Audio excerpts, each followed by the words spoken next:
मैं चाहूंगी कि मैं पांचाली के लिए भी कुछ कहूं। नारी समानता कहाँ? नारी से तो सब महानता मांगते हैं, नारी से समानता पवन जी से सीखिए कि अपने साथ उन्होंने 2 साल तक ये सोचते रहे कि कैसे करें, किस शुभ मुहूर्त में किसका आशीर्वाद लें और किस तरह से हम इसको लोकार्पण करें। पवन जी बहुत बहुत आपका आभार। क्या आपका तो वैसे भी ये कर्तव्य था। और जब हम उद्धार, नारी उद्धार की बात करते हैं या सशक्तिकरण की बात करते हैं तो हम ये मान लेते हैं कि नारी कहीं 49 है, उसे 50 पर लाने की सबकी बहुत कोशिश चल रही है, चाहे वो नारी स्वयं हो, खुद लिखती रहें, और या जो पुरुष हैं वो भी लिखते हैं नारी उद्धार पर। लेकिन नारी के साथ क्या हो रहा है, ये रामायण क्यों रच गई ये भी सबको मालूम है, और क्या कारण रहे सब जानते हैं। मैं उसके बारे में कुछ नहीं कहूँगी, मुझे इतना ज्ञान नहीं है।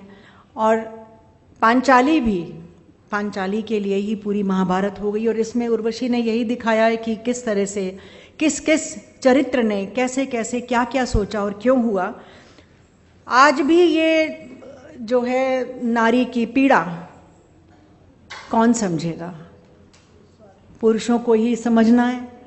लेकिन किस तरह से कलकत्ते में क्या हुआ है सब जानते हैं। उस समय भी वो चीखती रही द्रौपदी, पांचाली, और आज भी वही चीख पुकार है। लिखती हैं, उर्वशी ने लिखा है, कहा है कि इज्जत की नीलामी होते, इज्जत की नीलामी होते देख रही है रोते रोते, अंधी होती हैं सरकारें, अबलाएं अब किसे पुकारे। भीष्म पिता हैं वेतन भोगी, और व्यवस्था भी अब रोगी, ही चीर हरण अब भी होते हैं, चीर हरण अब भी होते हैं, कृष्ण मगर शायद सोते हैं। कहना शायद रूठ चुके हैं, या फिर थक कर टूट चुके हैं।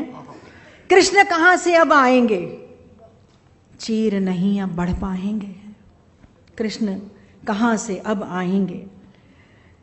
पांचाली ने कथा कही है, उसने अपनी व्यथा कही है।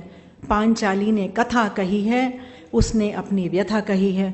मेरे बहुत बहुत शुभकामनाएं इस दोनों ग्रंथों की तरक्की के लिए, जन जन के हाथों में ये पहुँचे। और आजकल इस तरह का जो साहित्यिक प्रयास है उर्वशी, बहुत ही नायाब है।